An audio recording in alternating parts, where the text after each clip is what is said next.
শুভ সকাল আমার প্রিয় বন্ধুরা, কেমন আছো তোমরা? আশা করি সবাই ভীষণ ভালো আছো, আর তোমাদের ভালোবাসায় আমরাও মোটামুটি বেশ ভালোই আছি। তো তোমাদের সবাইকে আরও নতুন একটি ব্লগে অনেক স্বাগত জানিয়ে আজকের নতুন একটি ব্লগ আমি শুরু করছি। তো চলো তোমরা সবাই সাথে থাকো। আর আজকে আমি বিছানা গোছ থেকে শুরু করলাম ব্লগটা। তো তোমাদের অনেক দিন হলো সেরকমভাবে ব্লগ শেয়ার করতে পারছি না, কারণ আমার কিছু সমস্যা হয়েছে, তার কারণে ব্লগ শেয়ার করতে পারছি না। তো চলো আজকে আবারও নতুন একটি ব্লগ তৈরি করেছি। তোমরা একটু দেখো যদি ঠিকঠাক আছে কি না সেটা দেখো। কোথাও যদি ভুল থাকে তাহলে নিজের মেয়ে, নিজের দিদি, বোন ভেবে আমাকে ক্ষমা করে দিও। তো চলো, সকালবেলা ঘুম থেকে উঠে ভাবলাম যে আজকে বিছানাটা গোছ করবো আগে, তারপরে বাইরে গিয়ে যত কাজকর্ম আছে সব কিছু করবো।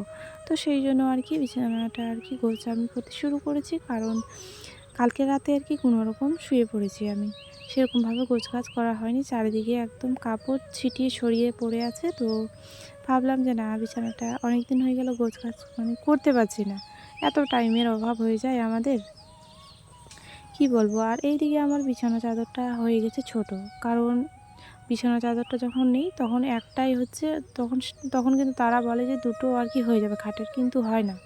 ঠিক আছে, তো আমি জানতাম না, মা আবার সমান করে দুটো করে দিয়েছে, তার কারণে খাটে হচ্ছে না, চৌকিতে হচ্ছে তো কোনো রকম আমি এখানে তো বেশি জন ঘুমাই না, আমি আর আমার মেয়ে যদি থাকে তো থাকে, নাহলে আমি একাই ঘুমাই। কোনো রকম একটু বিছানা চাদরটা বিছিয়ে ঘুমিয়ে পড়ি, সেরকমভাবে গোছানো হয় না আমার দ্বারাই।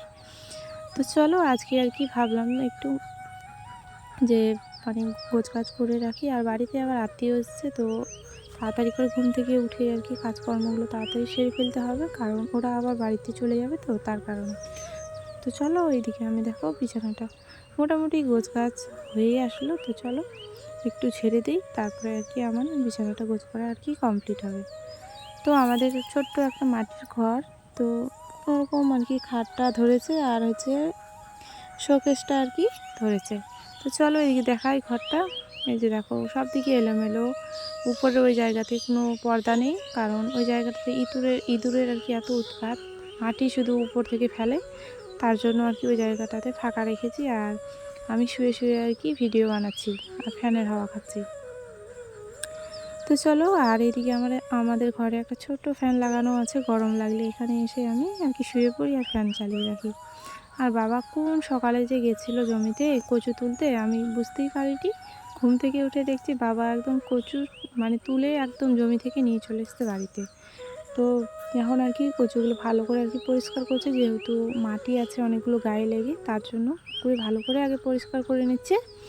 তারপরে আবার অনেকগুলো আবার ঝুড়িতে রাখা আছে, তো সেই ঝুড়ির ইয়েগুলো পরিষ্কার করবে আগে, এই বস্তাগুলো পরিষ্কার করে রেখে তারপরে ঝুড়িগুলো পরিষ্কার করে নেবে।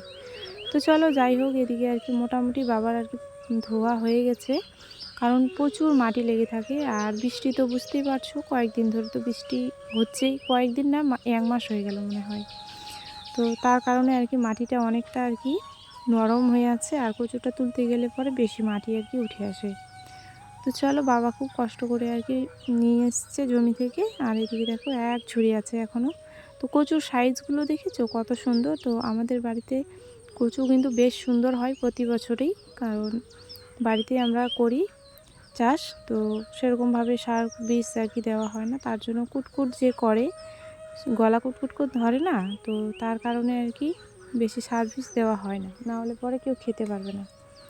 তো চলো এদিকে বাবার বস্তার কচুগুলো ধোয়া হয়ে গেছে, আর এখন ঝুড়ির কচুগুলো ধুয়ে নিয়ে গিয়ে আবার পরিষ্কার করতে বসবে, কারণ হাটে নিয়ে যাবে আজকে, তার জন্য। আর কচু কিন্তু টাটকা না হলে কেউ নিতে চায় না, তো হাট করা পয়সাটা হয়ে যায় আমাদের কচুগুলো বিক্রি করলে পরে।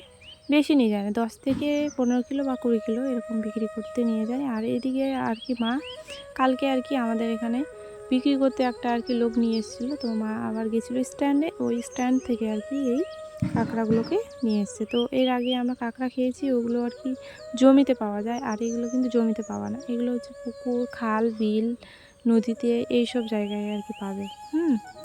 তো চলো, খেতে অনেকটা টেস্টি হবে, কারণ এই কাঁকড়াগুলো খেতে খুব টেস্টি, মজা হয় খুব। তো চলো, আর কালকে হাট থেকে আর কি এই আখের আর কি গাছগুলো নিয়ে এসেছিলো, আর কালকে তো কেটে রাখতে পারিনি, আর জানো গাছগুলো শুকিয়ে গেছে। তো আমার আর কি শাশুড়ি মা বেশি খায় এগুলো, তো তার জন্য বাবা আর কি কেটে রাখছে যাতে মা আর কি খেতে পারে। তার জন্য মায়ের আর কি পেটে পাথর আছে, শরীরে সেরকমভাবে রক্ত নেই, তো তার কারণে আর কি মা বেশি খায়। আমি সেরকমভাবে খাই না, কারণ আমার আমি খেতে ভালো লাগে, কিন্তু ওই যে উপরে যে চামড়াটা ছিলে ফেলতে হয় ওটাই আর কি আমার খুব কষ্ট লাগে, তার জন্য আমি খাই না আর কি। তো চলো তোমাদেরকে আর কি দেখাই কতগুলো আর কি কেটে রাখলাম, আর কয়েকটা কাটতে বাকি আছে, তারপর তোমাদেরকে দেখাচ্ছি। তো চলো তোমরা সবাই আমার সাথে থাকো, আর ভিডিওটা আর কি শেষ অবধি দেখতে থাকো। তো দেখো এদিকে সবগুলো আর কি মোটামুটি কাটা শেষ, তো এতগুলো আর কি হলো কেটে কুটে। তো মায়ের জন্য আর কি বেশিরভাগ নেওয়া, কারণ মায়ের শরীর আর কি খুব খারাপ, ঠিক আছে, তার জন্য। তো চলো আজকের মতো এখানেই আমি ব্লগটা শেষ করছি। কেমন লাগলো ব্লগটা একটু সবাই কমেন্ট করে জানাবে। আর এদিকে কাঁকড়াগুলো পরিষ্কার করে রেখেছি, আরেকটু পরে আর কি রান্না করব। চলো টাটা সবাইকে।